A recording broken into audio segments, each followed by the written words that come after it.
à tous, bienvenue dans notre édition régionale. Voici nos principaux titres dans l'actualité aujourd'hui de la politique avec cette séance. On débute par la politique avec cette réunion des élus régionaux aujourd'hui. Une seconde plénière plus technique après la réélection de Victorin Lurel le 19 mars dernier. Les conseillers régionaux ont désigné aujourd'hui les membres des 17 commissions que compte l'institution régionale. Sophie Vingada-Salon et Michael Bastide ont assisté à cette plénière placée sous le signe de l'urgence. La prochaine rentrée scolaire sera-t-elle perturbée? Il y a des chances, si l'on en croit le syndicat UNSA Éducation, qui pose à nouveau la problématique des personnels contractuels. L'UNSA Éducation oppose au plan de modernisation annoncé par le rectorat un plan social avec à la clé la suppression d'une centaine d'emplois.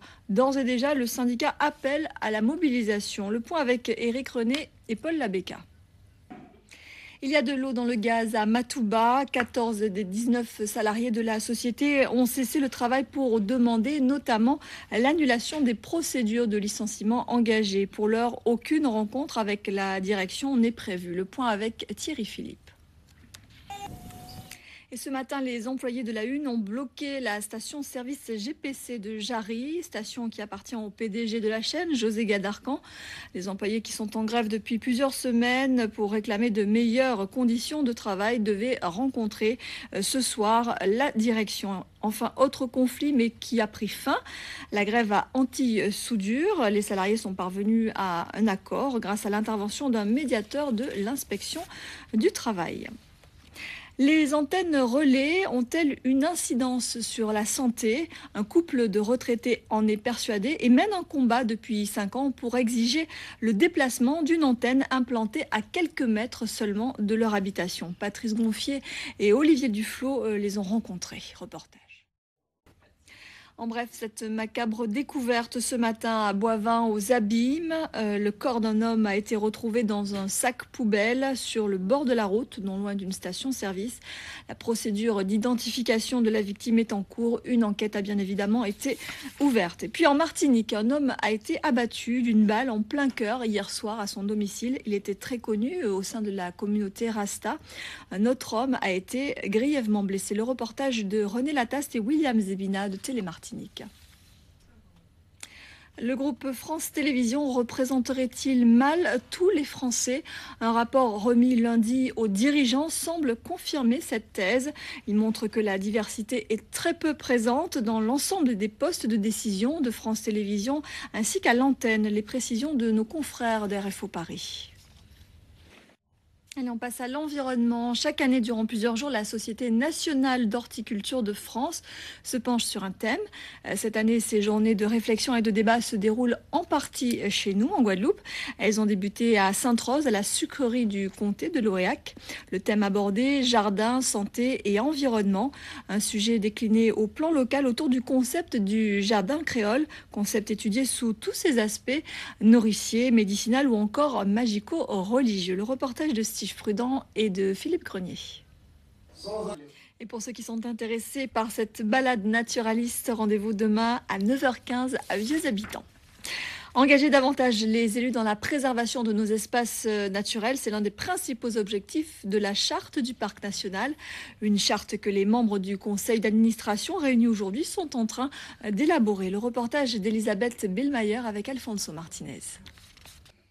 Et le maire du Lamentin, membre du conseil d'administration, José Toribio, a proposé la mise en place d'un réseau de communication plus élaboré entre le parc et les communes, ainsi qu'une accélération du processus de réintroduction du Lamentin, le mammifère, dans les eaux de Guadeloupe. Le Terra Festival se poursuit jusqu'à dimanche. Ce festival du film de l'environnement propose des projections de documentaires, des expositions et des débats. Hier soir, il était question de la problématique des déchets avec un film de Cécile Courreau sur les solutions alternatives aux incinérateurs. Parmi le public, il y avait Laura Séné et Jean-Marie Mavunzi. Et ces fameux composts sont remis au goût du jour, utilisés depuis de nombreuses années par nos aînés en tant qu'engrais.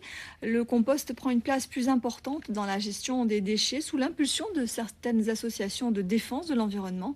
Emmanuel Gombeau, dans l'émission Garder plus loin, consacrée à ces composts, en 2006, y faisait déjà allusion. Voici un extrait de ce magazine. Et après les déchets, l'eau sera le prochain thème de la soirée programmée par le Terra Festival demain soir au Lamentin ainsi qu'au pôle technologique de Douville à Sainte-Anne. 3 mois après le séisme en Haïti, les initiatives se multiplient à l'approche de la saison cyclonique. Plus d'1 million de personnes vivent toujours sous des tentes, des campements de fortune que l'on trouve principalement en ville, mais également dans les campagnes. En plus des associations humanitaires présentes sur place, certains s'organisent localement pour venir en aide aux sinistrés. C'est le cas de Max Bordé, un Guadeloupéen qui vit en Haïti depuis près de 30 ans.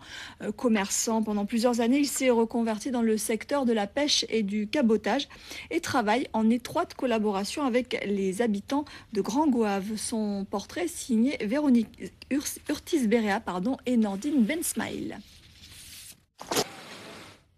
Ainsi s'achève cette édition. Merci à vous de l'avoir suivi. 20h10, toute l'actualité de la mode avec Mode in Caraïbes, présentée par Tania Saint-Val.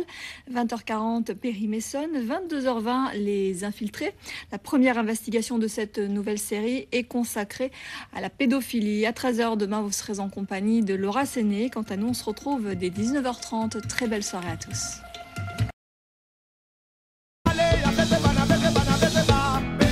Tamara Beseba, Patricia Beseba, Vanessa Beseba, Christina Beseba, Saïcha Beseba, Stefania Beseba, Sonsot Boye Momé, Julian Gal Beseba, Eda Beseba, Christina Beseba, Samara Beseba. Ah, depuis on va canter, y'a chanté, même là y'a finalé, y'a dansé, depuis on va canter, y'a chanté, même là y'a finalé, y'a dansé, depuis on va canter, y'a chanté, même là y'a finalé, na Beseba, na Beseba, na Beseba, Beseba, Mara Beseba, Patricia Beseba, Christina Beseba, Saïcha Beseba, Tania Beseba.